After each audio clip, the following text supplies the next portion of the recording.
towel? What am I gonna do with this in my inventory? Surprise, motherfucker. Oh.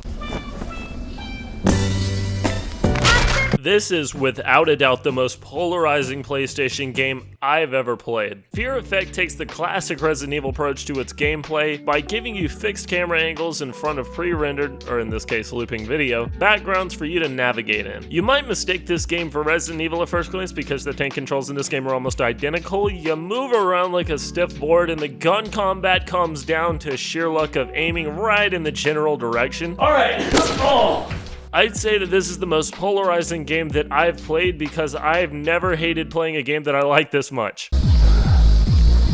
What have I gotten into? Because the story and art style is pretty damn intriguing. I found this game on accident by scrolling Marketplace and coming across a strategy guide of all things, a guide that I probably should have bought because this game can be hard as fuck. Oh. But something about that Hong Kong alleyway cyberpunk Blade Runner vibe with the main female protagonist doing a Matrix jump across the cover spoke to me, and after seeing a few seconds of cyberpunk lit backdrops in the gameplay, I quickly ran to eBay to grab a copy. Fear Effect was released in February of 2000 and developed by Kronos Digital Entertainment, who, like a lot of studios at its time, are unfortunately now defunct. This was coming at the tail end of the PlayStation's lifespan and right before the release of the highly anticipated PlayStation 2. Cat jumping on my lap. I got a cat jumping on my lap. You play as a trio of mercenaries, taking control of each one at different points in the game. Hana, for the most part, is your main protagonist. Royce, aka Glass, pulls a Royce, aka Glass, I'm just gonna fucking re-record it, fuck it. Hana, for the most part, is your main protagonist. Royce, aka known as Glass throughout the game, pulls a close second, and Deke, a close friend of Glass, makes for the third. Hello, Hannah, dear. Not too long, Deke. I've killed men for much less. Yeah, right, sorry. So, what you got, eh? They all have lots of fun, charm, and individual character, even if Deke's Australian accent can come off a bit heavy-handed at times. Now we know why this gin packer brought this deal to you then, Hannah. You got a bleeding inside track.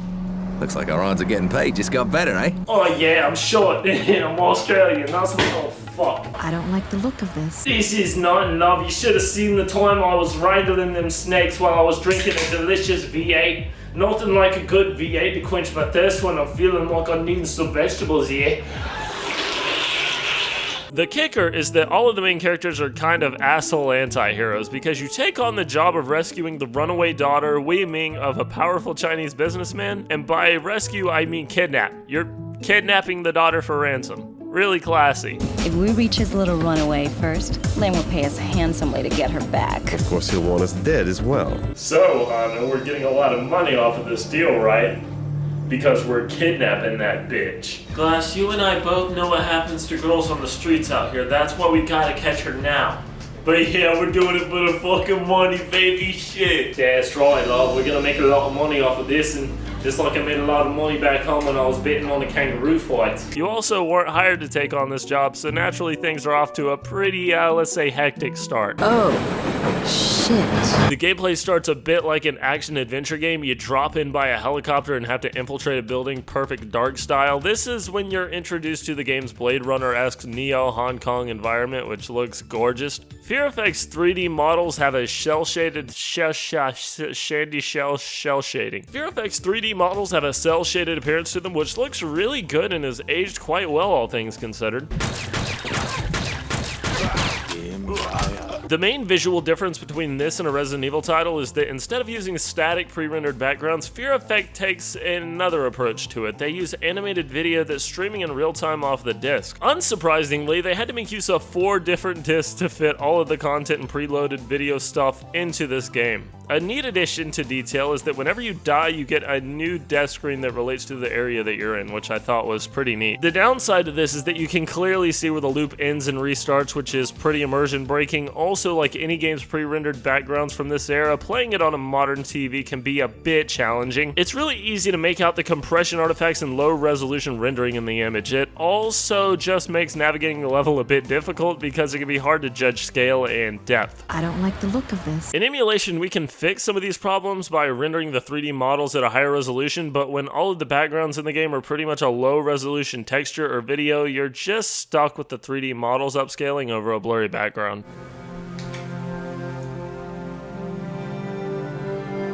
What the fuck?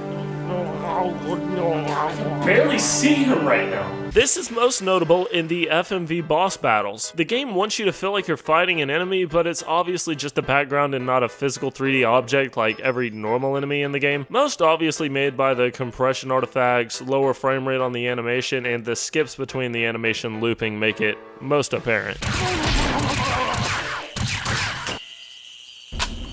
Nonetheless, good art stands the test of time on its own, and Fear Effect has some pretty good art. The visual set pieces never fail to keep me interested, and they do a good job at tonally shifting the game as you play. I was running out of breath there. That's a long shower, right? She has a lot to wash off. This is where I'm going to look up some of the music and just make a comment on the music. Man, if you're looking to play a game that just feels like the 90s, this is a great game that does it, and in one way it does that is through the music, because, man, it is just such a product of its time. The game's always throwing these atmospheric synths at you and buzzy chiptune tracks to match the cyberpunk environment that you're kind of playing in. And do I even need to mention the banger of the fucking main music track? Man, listen to this thing, it slaps.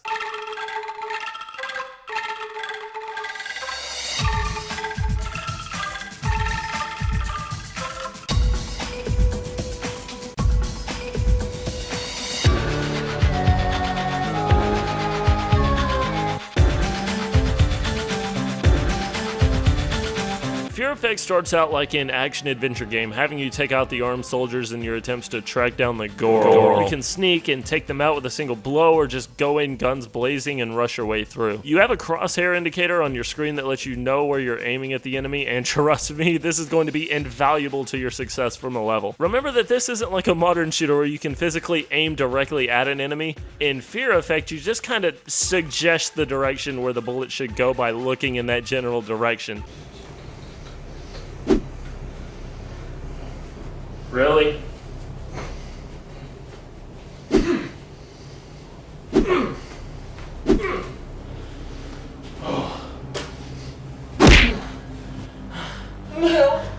Got it. Oh my god! I'm dying! There's puzzle elements to this game like in a Resident Evil title, but without nearly as much as the backtracking or scale of them from a Resident Evil title. Some of these puzzles just hurt my brain and honestly probably weren't really my cup of tea if we're really being honest here, but I'm sure the hotline that they ran made a lot of money from people like me at the time. Hey guys, I think it's that fucking idiot calling again about the puzzle solving. Hey, what's up, bud? How can I help you? Yeah, I've been racking my brain around this puzzle for an hour and I just cannot figure it out. Use your brain, you fucking idiot. Did you What do you mean I have to use my brain? Eat a red and green crayon and shit it out and tell me what you get. Well, how was I supposed to know that red and green make yellow? If you weren't such a fucking idiot. Luckily today you can just do what I did and click one of the many playthroughs readily available on YouTube that saved my ass more than once. Damn, I'm like a professional games journalist here. You take on these levels with a variety of tools at your disposal. You have a melee weapon like a knife or whatever a fucking smackjack is. You know, I really don't understand this, guys. You guys get a combat knife and I get a, whatever this thing is, really? Like, really? I'm gonna use this? Don't know why you're having so much trouble with the smackjack, mate. Maybe if you had a V8, you'd feel a little bit better about yourself, yeah? But of course, you also have your pistols, rifles, and shotguns. At some point, you might even have level-specific weapons or items that you can use, like a towel.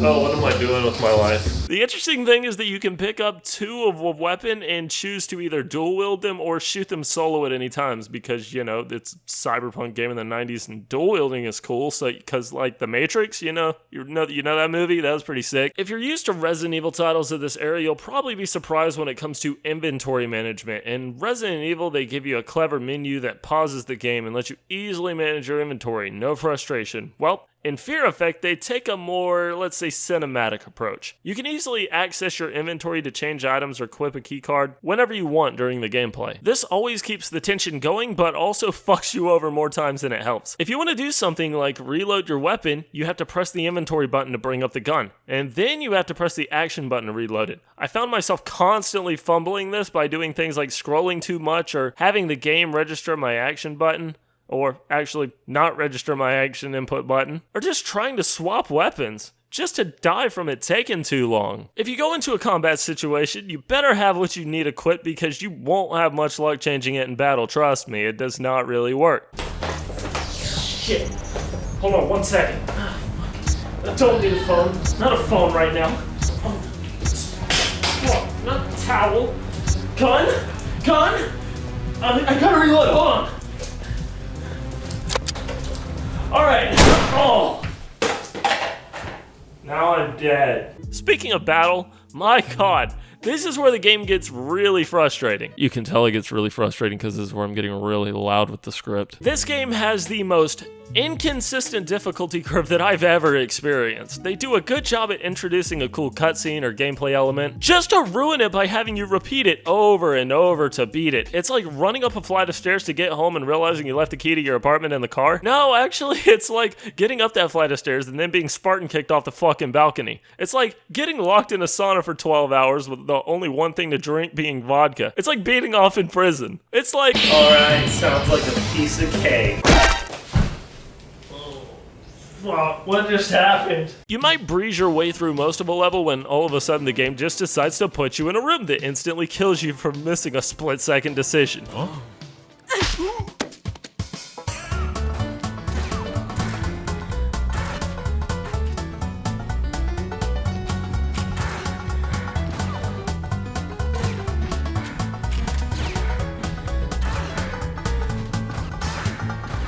I can't fucking compete! I just can't fucking compete! Can you get the fuck out of my face?!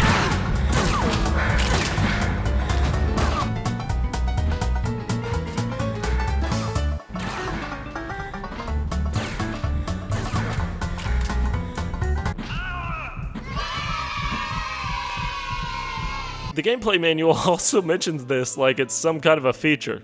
This is just bullshit. The timing of these things happening are just really badly placed in the level. It's like some weird half-attempt early implementation of QuickTime events like Shenmue, well, before Shenmue, before there were QuickTime events. This is what you got.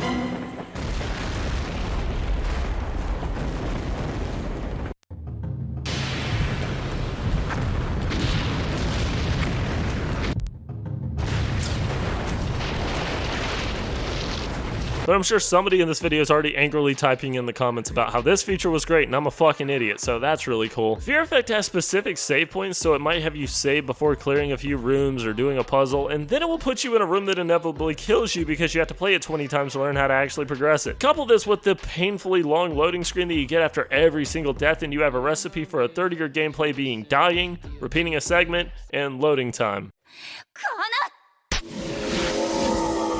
Some of these split-second decision-making events are the boss battles, which usually just involve timing your moments out of danger whenever it pops up, or shooting the animated background when it does a certain thing. It really got to the point where I questioned whether I'd even be willing to finish the game if it wasn't for a video, but I spent money on the game, I had already gotten this far, and I had to do it for the people, so if you're watching this video, I hope it was worth it. I've come this far.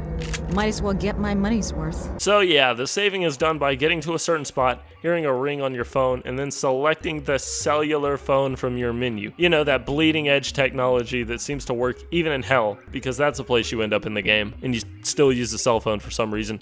Yeah, and when you go to these hell levels, just a quick mention here, this isn't even on the script, you're supposed to like turn these paper ammo and gun objects into like physical things by burning them. They implemented that, but they didn't change the cell phone as a save point. That was a weird decision. And when you're in the game, instead of just having the phone randomly beep when you stand in a certain spot, why didn't they just do something like payphones or something so you could like see a physical object? And then when you're in hell, like instead of like lighting your cellular phone, why don't you do like a Dark Souls, start a campfire or some shit? I don't know. That's a little rant. I'm going off on a tangent.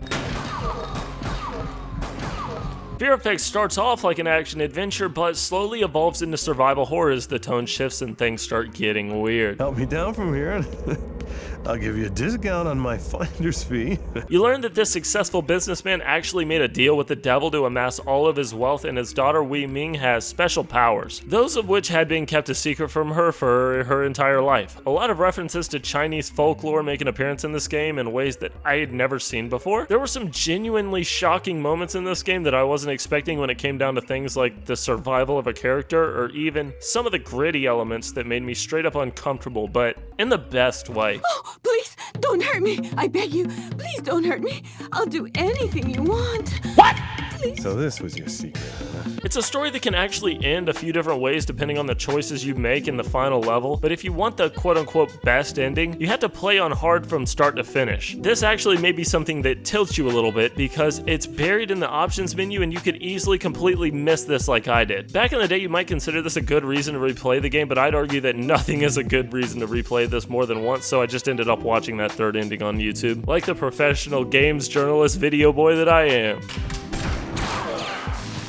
Fear Effect may not have aged the best in the gameplay department, even though I'm sure there's going to be somebody typing in the comments right now that's going to praise the game as the most innovative gameplay experience on the PlayStation, but there's no denying that it had eye-catching visuals and a story that would keep you hooked regardless of the entertainment format that it was brought to you in. Like seriously, if there had just been like a Fear Effect movie or like, I don't know, animated series or something, I would have been all for it because it's actually genuinely good.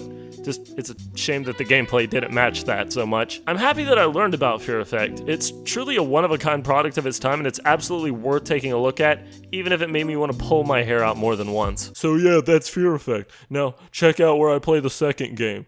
Oh, should I play the second game? I don't know. Give me likes and subscribes, and maybe I'll play the second game. This is when you are introduced to the game's Blade Runner X Neo Hong Kong. I'm fucking slaughtering that. Oh, what am I doing with my life? Gameplay starts a bit off like a fucking... The gameplay starts a bit off like a fucking... Oh, please don't hurt me, I have a llama! Most obviously made by the compression artifacts, lower frame rate, and animation. It's like I made a lot of money betting on the kangaroo fight back in the homeland. Homeland, is that a thing Australian people say? The game is constantly throwing these asshole. Oh, sorry, gosh, should I be driving right now? Because I'm totally pissed right now. But there's no denying that it had eye-catching visuals and a story that would keep you hooked regardless of the...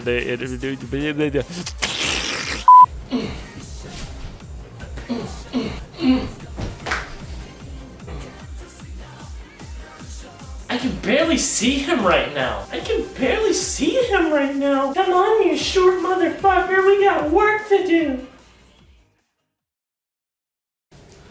Oh God. My neighbors are gonna hate me for this. My ass hurts. Fuck, it's hot. It's so hot. You guys have no idea. Okay, maybe I should end this recording now. Fucking end.